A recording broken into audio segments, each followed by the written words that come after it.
Olá, bem-vindos a mais uma disciplina do seu curso. Me chamo Carla e represento a professora Ana Maria dos Santos, autora desta disciplina. Nesse espaço em vídeo, vamos apresentar os conteúdos que serão úteis para a sua vida profissional.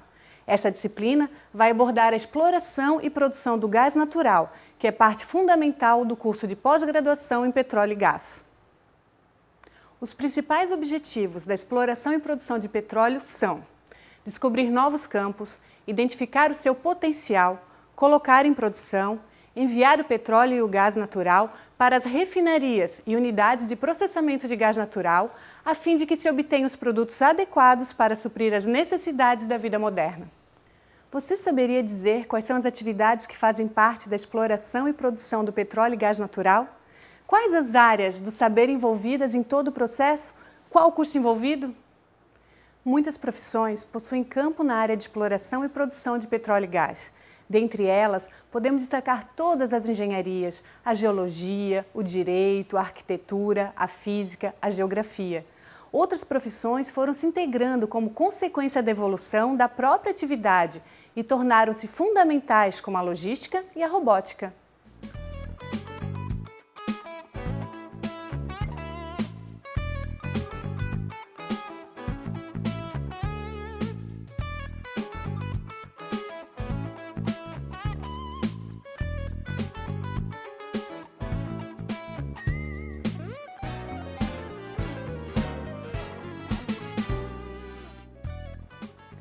Para compreender melhor a importância deste tema e posterior utilização deste conhecimento em seus projetos profissionais, vamos dividir essa disciplina em 8 capítulos, nos quais foram inseridos os seguintes conteúdos. Capítulo 1. Noções de prospecção e perfilagem de poços de petróleo. Capítulo 2. Noções de engenharia de reservatório. Capítulo 3. Introdução aos sistemas de elevação. Capítulo 4. Escoamento multifásico em tubulações. Capítulo 5, Noções de engenharia de produção de gás natural. Capítulo 6, Sistemas terrestres de produção. Capítulo 7, Sistemas submarinos de produção. Capítulo 8, Processamento primário de petróleo.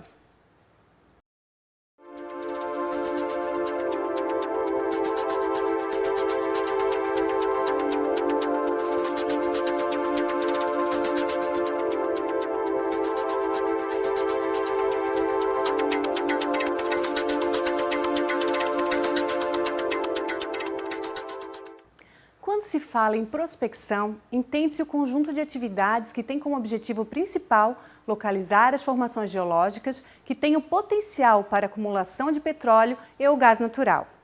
Vamos conhecer os métodos de prospecção de petróleo e os tipos de perfis de poços. Os métodos geológicos de prospecção fazem parte da primeira etapa de um programa exploratório e têm por finalidade reconstruir as condições em que o petróleo se formou no reservatório. Os métodos geológicos são a geologia de superfície, onde mapeia-se as rochas que estão na superfície da região em estudo. A aerofotogrametria, o terreno em estudo é fotografado, utilizando-se um avião equipado com câmeras fotográficas. Na figura que aparece na tela, você pode ver um exemplo. Por último, temos a geologia de superfície, onde os dados são obtidos a partir da perfuração de um poço exploratório, onde o geólogo trabalha diretamente na análise das rochas.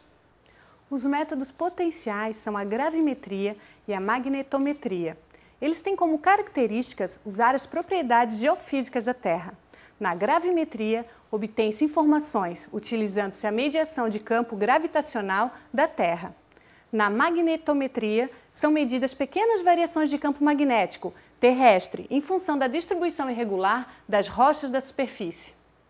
Os métodos sísmicos consistem em medir o tempo que as ondas sonoras levam para percorrer uma rocha. Baseiam-se no fato de que o tempo de trânsito depende das características da rocha. Podemos ver na figura que aparece na sua tela como funciona o método sísmico.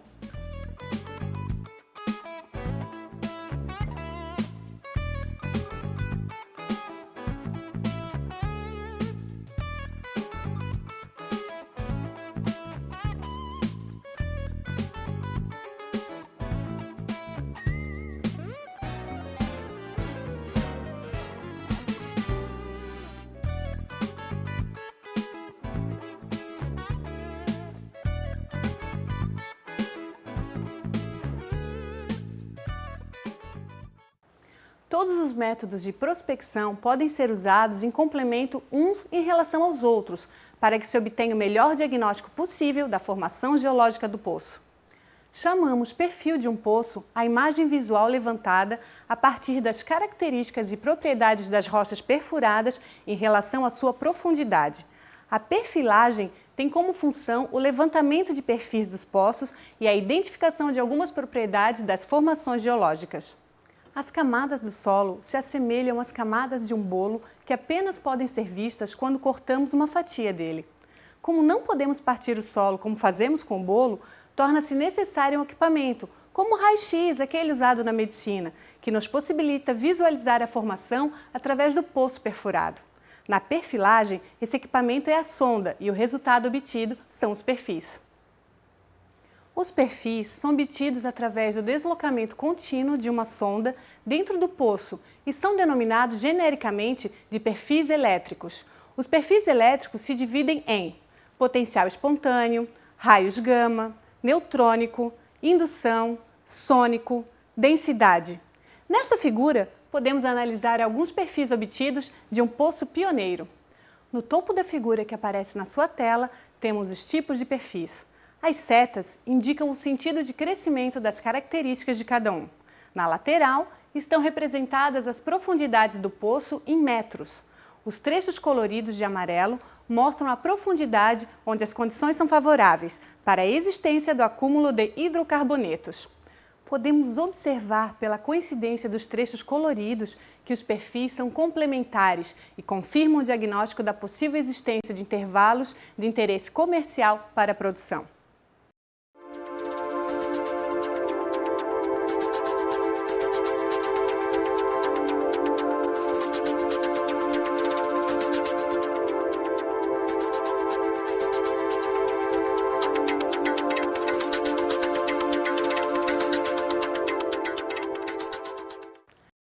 Fazem parte da engenharia de reservatório os seguintes estudos, que servem para a caracterização das jazidas: propriedades das rochas e propriedades dos fluidos nela contidos, interação dos fluidos dentro da rocha, as leis da física, que regem o movimento dos fluidos em seu interior. Veremos cada um destes no decorrer deste vídeo.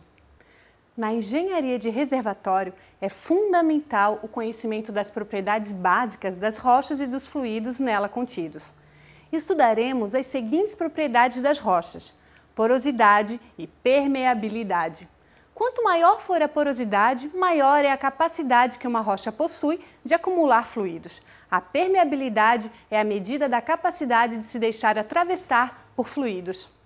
A classificação dos reservatórios é feita em função das diferentes misturas de hidrocarboneto e das diferentes condições de temperatura e pressão existentes. Temos então os reservatórios de óleo, os reservatórios de gás e os reservatórios que possuem as duas fases em equilíbrio. Estimativa de reservas é a obtenção dos volumes de fluidos que se pode retirar do reservatório até o seu abandono. Essas estimativas são feitas não só por ocasião da descoberta da jazida, como também ao longo de sua vida produtiva, à medida que se obtém mais informações. A maximização da recuperação de petróleo compreende uma série de atividades multidisciplinares. Um exemplo de atividade multidisciplinar é o que ocorre quando um projeto de viagem espacial. Neste caso, engenheiros, químicos, físicos, médicos, astrônomos, entre outros, devem atuar juntos para que o projeto tenha sucesso. Os métodos de recuperação também abrangem vários ramos da ciência e da engenharia, cujo desafio é aumentar o fator de recuperação, a produção e a vida útil de campos produtores de petróleo, ou seja, obter uma produção maior do que aquela que se obteria, caso apenas a energia natural do reservatório fosse utilizada.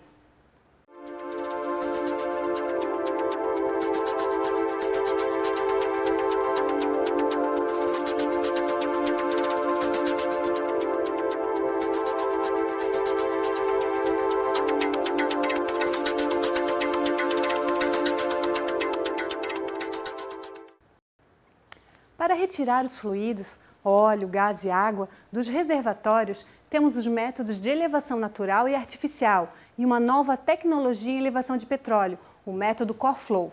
Vamos ver como funciona cada um desses métodos? Quando o fluxo dos fluidos desde o reservatório até a superfície, se deve unicamente à energia do próprio reservatório, dizemos que a elevação é natural e o poço é surgente. Com o passar do tempo, após a perfuração do poço, a pressão do interior do reservatório vai diminuindo, tornando-se insuficiente para deslocar os fluidos até a superfície. Neste caso, torna-se necessária a elevação artificial. Os principais métodos de elevação artificial são gas lift contínuo intermitente, bombeio centrífugo submerso, bombeio mecânico com hastes e bombeio por cavidades progressivas.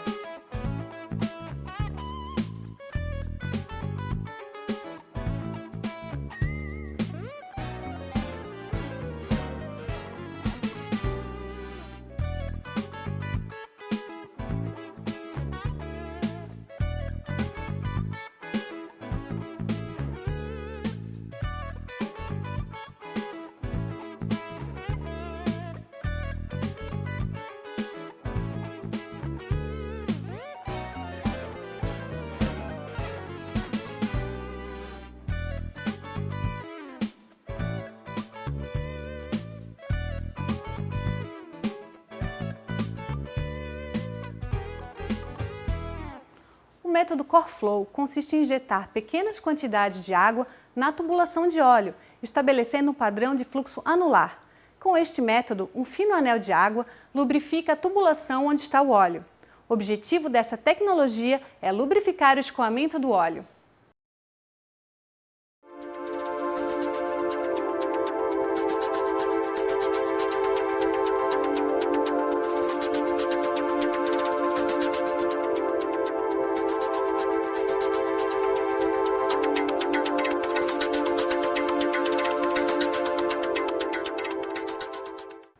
Chamamos de escoamento multifásico o deslocamento simultâneo de fluidos que se apresentam em mais de uma fase.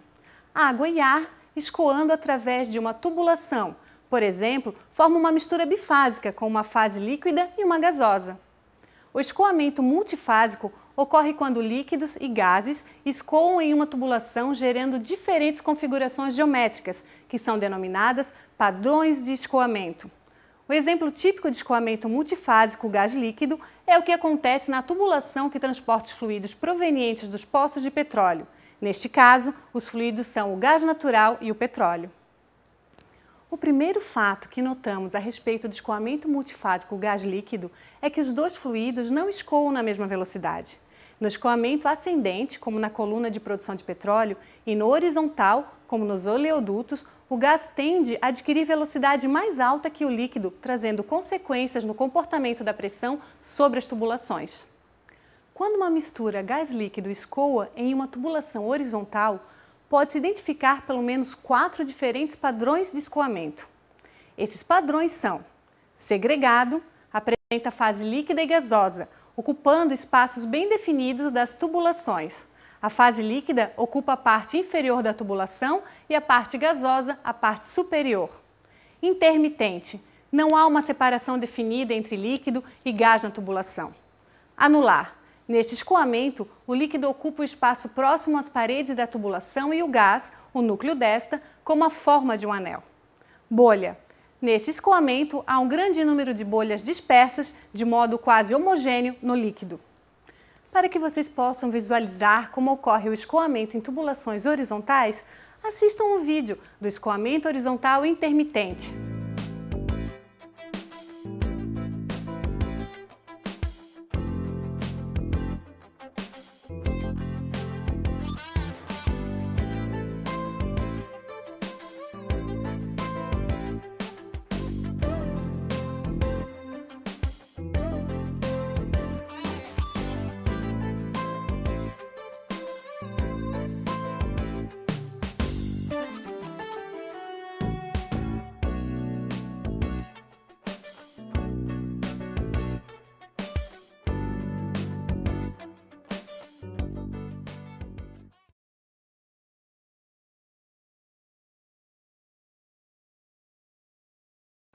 No caso do escoamento vertical, foram identificados 5 padrões de escoamento.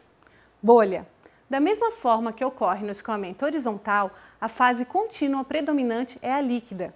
O gás flui na forma de pequenas bolhas dispersas no líquido. Golfadas. A fase contínua também é a líquida. O gás flui em grandes bolhas com formato de projétil. Transição ou caótico. Ocorre para velocidades altas de gás e moderadas de líquido. Neste padrão, não existem formas características das porções de líquido e de gás. Anular. O gás passa a ser a fase contínua com a presença de um filme de líquido aderido à parede da tubulação. Bolhas finamente dispersas. Neste padrão, as bolhas são tão pequenas que se comportam como esferas sólidas que se movem verticalmente. Para que vocês possam entender melhor como ocorre o escoamento em tubulações verticais, assistam ao vídeo que mostra o escoamento vertical em golfadas.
Neste capítulo, você irá conhecer as principais características do gás natural e diferenciar gás natural associado de gás natural não associado.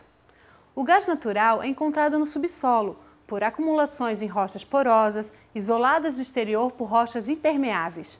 O principal componente do gás natural é o metano, que tem uma participação no volume total do gás superior a 70%. A composição do gás natural pode variar bastante, dependendo das características do campo onde o gás é produzido. Vamos então conhecer as principais características do gás natural? Principal componente é o metano, possui estado natural gasoso e possui baixa densidade, mais leve que o ar. Gás natural associado é aquele que dentro do reservatório está dissolvido no óleo sob a forma de uma capa de gás sobre o óleo. Neste caso, a produção de gás é determinada basicamente pela produção de óleo. Isto ocorre porque a prioridade de produção é do óleo, pois este possui maior valor comercial. Chamamos de gás natural não associado quando no reservatório existe apenas gás ou quando existem quantidades muito pequenas de óleo. Neste caso, só se justifica produzir comercialmente o gás.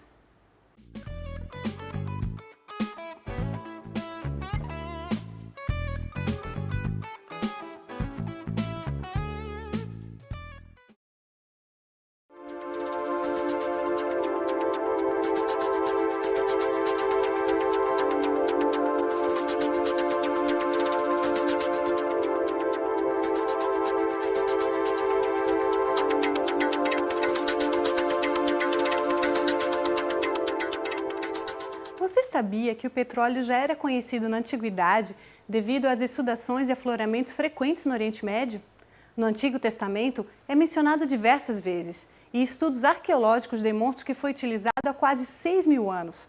No entanto, o primeiro poço comercial de petróleo foi perfurado pelo coronel Drake em 1859 nos Estados Unidos. Neste capítulo, vamos conhecer as sondas de produção terrestre de percussão e rotativas. Vamos conhecer alguns detalhes de cada uma delas?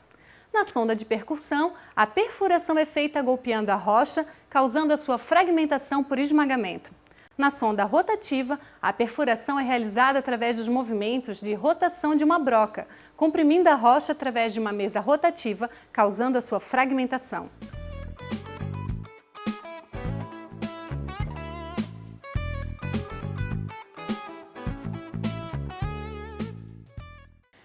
todos os equipamentos de uma sonda rotativa responsáveis por determinada função na perfuração de um poço são agrupados nos chamados sistemas de uma sonda.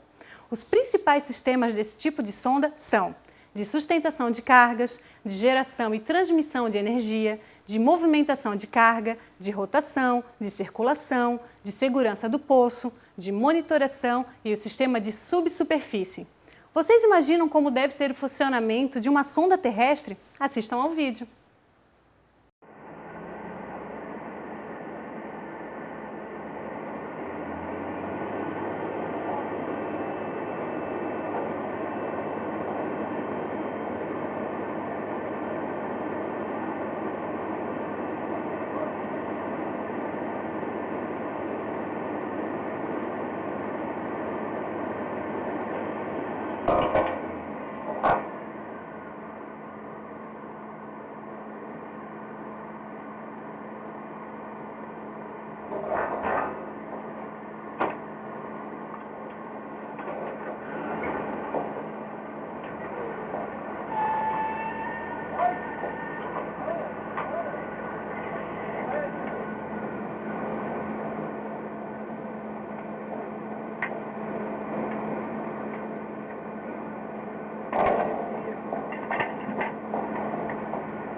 A exploração de petróleo em reservatórios situados na área offshore do Brasil iniciou-se em 1968, no campo de Guaricema.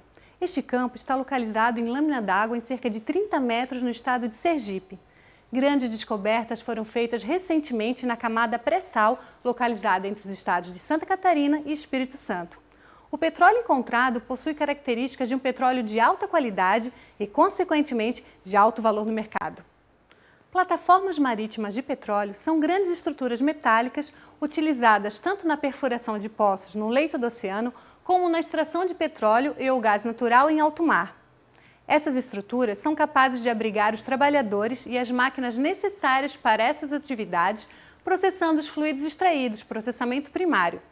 Dependendo das circunstâncias, a plataforma marítima pode ser fixada no chão do oceano, pode consistir de uma ilha artificial ou mesmo flutuar.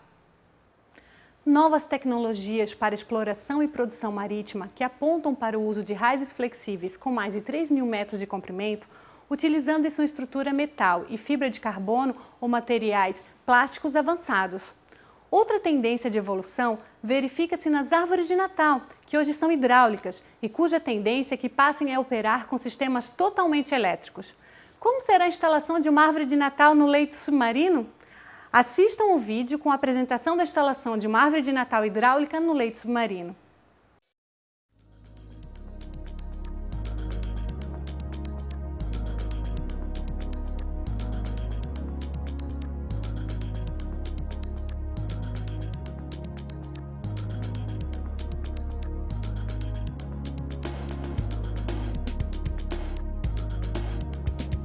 A árvore de Natal submarina horizontal de injeção de água com jumper hidráulico consiste de um novo sistema desenvolvido pela Cameron para a operação em profundidades de até 2.000 metros. Este equipamento tem como característica principal o fato de possuir um sistema de acionamento das suas funções hidráulicas através de jumper flexível.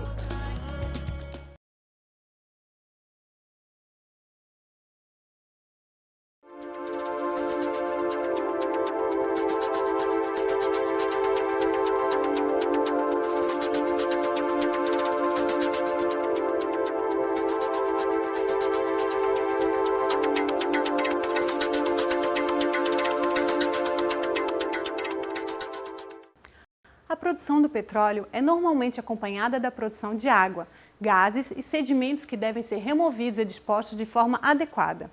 No início da produção de reservatório, o teor de água no petróleo produzido tende a ser quase zero. Porém, com a continuidade da produção, este teor de água aumenta progressivamente. Numa instalação de processamento primário de fluidos, o gás, por ser menos denso, é inicialmente separado do líquido por ação da gravidade em equipamentos denominados separadores. Durante o percurso do reservatório até a superfície, o óleo e a água formam emulsões.